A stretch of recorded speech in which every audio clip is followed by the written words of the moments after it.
Hello, everyone, and welcome to this edition of Friends of Europe's Strategic Conversation Series. I'm Amanda Rohde. I'm Senior Program Manager here at Friends of Europe, and I'm joined today by Afshan Khan. Afshan is UNICEF's Regional Director for Europe and Central Asia, and she is most relevant for today's conversation, the Special Coordinator for the Refugee and Migrant Response in Europe. Afshan has held a number of senior positions in UNICEF and has extensive field experience through posts in countries like Kenya, Colombia, and the Democratic Republic of Congo. Today, we'll be discussing the plight of unaccompanied migrant children in the EU. Before we begin, a quick reminder that this debate is being live streamed, and you can pose your questions by tweeting #FOEdebate at Friends of Europe. So Afshan, as many of our viewers will remember, just as European countries were going into lockdown this spring, the issue of unaccompanied minors was moving up the agenda. Greece was hosting over 5,000 unaccompanied migrant children, with over half living in precarious environments, including those infamous island hotspots. So while a handful of countries pledged to relocate some of those children, progress still remains slow, and that leaves some of Europe's most vulnerable people still living in unsafe conditions. So I'd like to start there this morning. How has the fallout of the pandemic compounded the challenges that are inherent to relocation? And what is your impression of how things have progressed thus far in 2020? Well, obviously the COVID pandemic and the closure of many of the borders in Europe has led to an overall decrease in the number of children that have arrived and families that have arrived in Europe. For me, I think the main thing that we've seen is a reduction in the numbers, but also I think the critical thing to bear in mind is this is the case in most countries, but the situation is slightly different in Italy due to the current situation in Libya. Nearly 5,700 migrants and refugees, including 906 unaccompanied children, have been registered so far this year, and that's a twofold increase over last year. When it comes to relocation, obviously COVID-19 has slowed things down. In the case of Greece, children had to first move from the island hotspots to the mainland, then be isolated for a few weeks, for 2 weeks, and then processed. And the COVID has slowed down the access of social workers and immigration officers to these kids.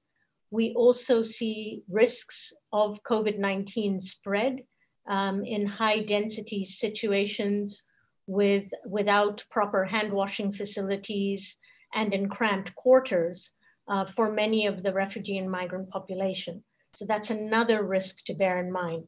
But with respect to relocation, there was definitely a slowdown, and there's been a slowdown of the number of arrivals in Europe as well.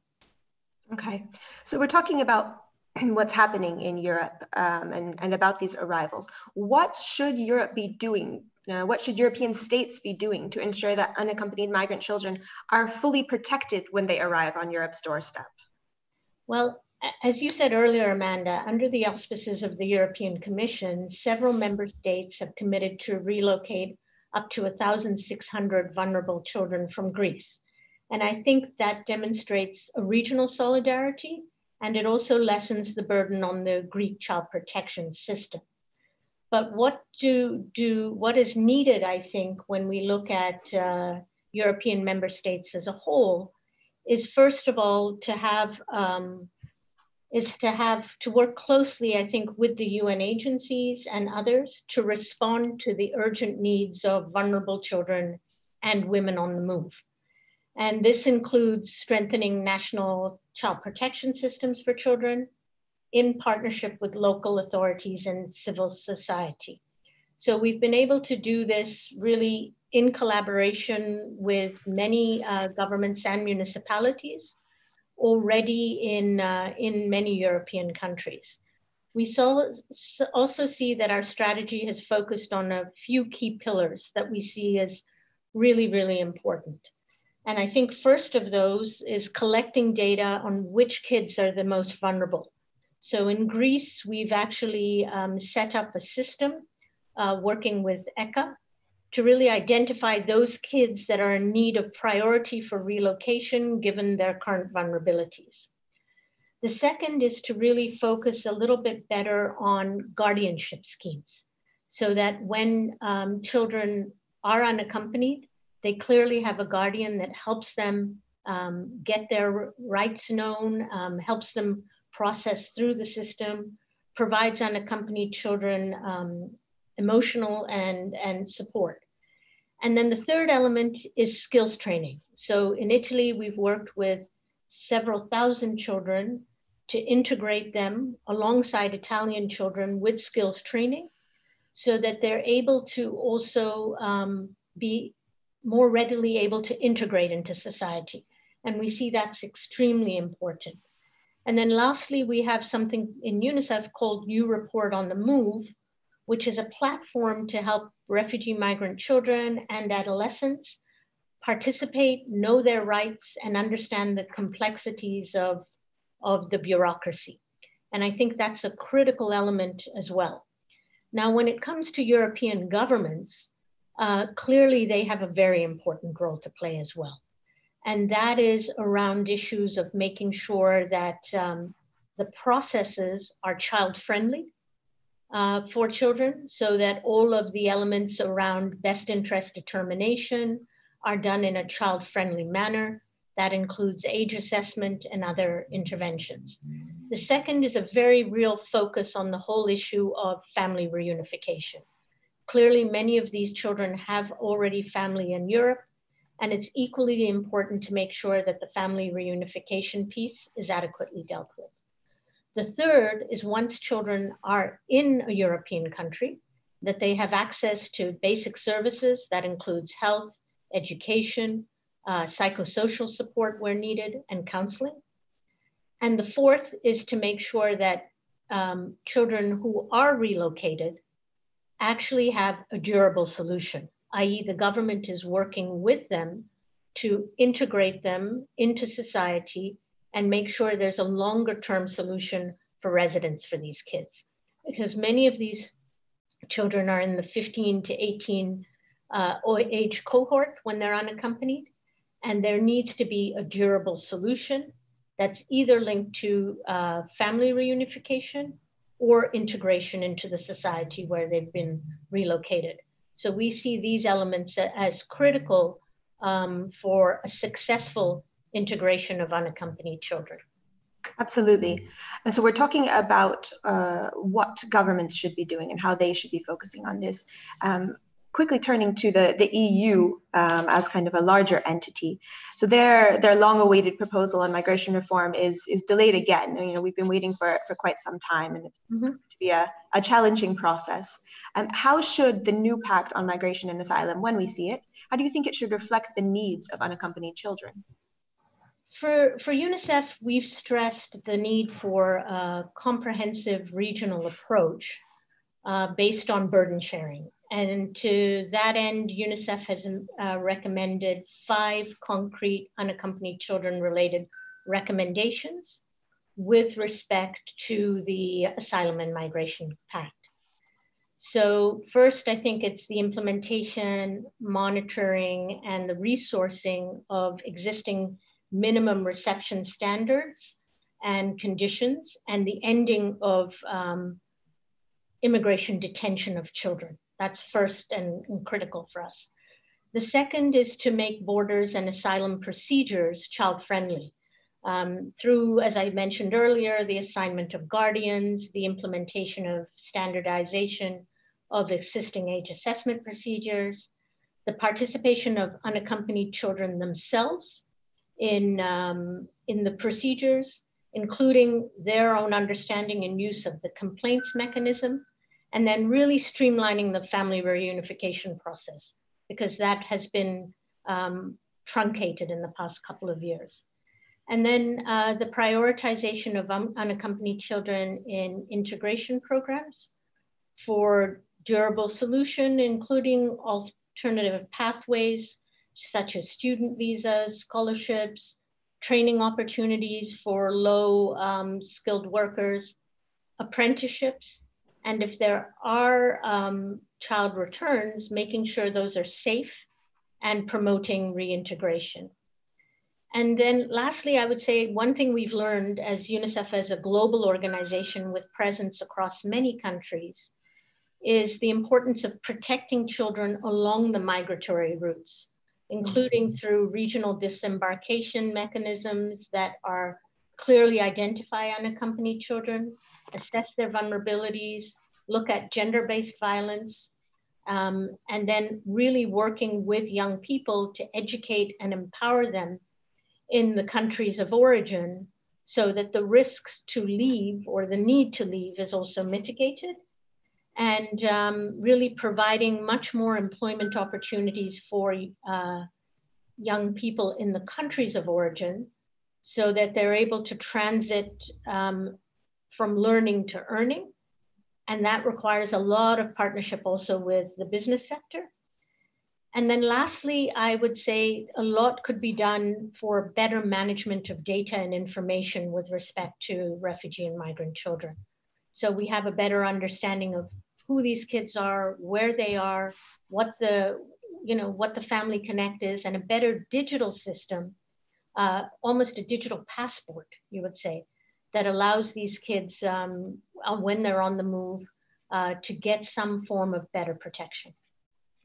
That's very interesting. I mean, a few days ago only, just at the beginning of this month, the Germans have taken on the presidency of the EU.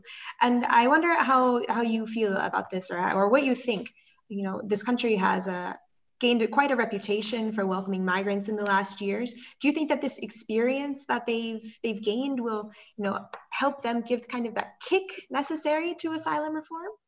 I think so. I mean, across the EU, we have to recognize that 1 in 4 children, one in 4 new arrivals, one of these is a child, and they're close to. Germany had a very real experience in taking in a large number of not only unaccompanied children, but families as well. I think that they have a real understanding of what it's going to take to integrate children. I think the learning from the German experience will be very important. I think the second thing is that understanding what systems are needed, including using the ombudspersons, the child protection agencies, the networks of NGOs, is going to be an important factor. And thirdly, I think Germany has a very clear understanding of how best can we protect the most vulnerable. And I think focusing on those kids who need information, what are the children's information needs? How do we share that information? And how best do we set up a Europe-wide network? Because as you know, Germany led with receiving several of the children initially when there was an agreement with Greece. And I think that amongst the first children were arrived in Germany. So the pact and the German presidency together do provide an opportunity to look at what are the principles and then how best these principles can be implemented in a way that we align the German presidency, the Refugee Migration Pact, the new one that's forthcoming from the EU, with the Global Compact on refugees and migrants, and really look at identifying those who are most vulnerable, who need special attention and care, and who can be easily reunified with family members. And then for those children who have needs to be integrated, work through a system that allows these children to have apprenticeships and learn skills so that they can enter the labor force. And Germany has some exceptional experience globally in skills training and vocational training. And I think that can be used to really buttress the integration of some of these young unaccompanied children into the society. But really, I think good migration management demands timely and child-sensitive, durable solutions for children, including integration, and resettlement and reunification in line with the best interests of the child. That's absolutely right. We're coming to the end of our conversation here, but before we do, I'd just like to bring in a question that we received from our network. It's coming to us from a colleague, Sabina Kekic, who works on migration issues for the city of Amsterdam. She raises the point, and you mentioned this earlier, that UNICEF was working with regional and municipal governments in all of this. So she raises the point that many cities have been lobbying to receive these unaccompanied minors over the course of the spring, but have been blocked by national governments from doing so. And she would like to know how cities can help here, and if it's possible that they can join forces with UNICEF to put more pressure on member states to act. Well, what's interesting is there are a number of mayors who are leading initiatives around pacts for children, and municipalities that are helping to integrate. Palermo comes to mind. It was one of the first cities many years ago to create a special network and openly take unaccompanied children.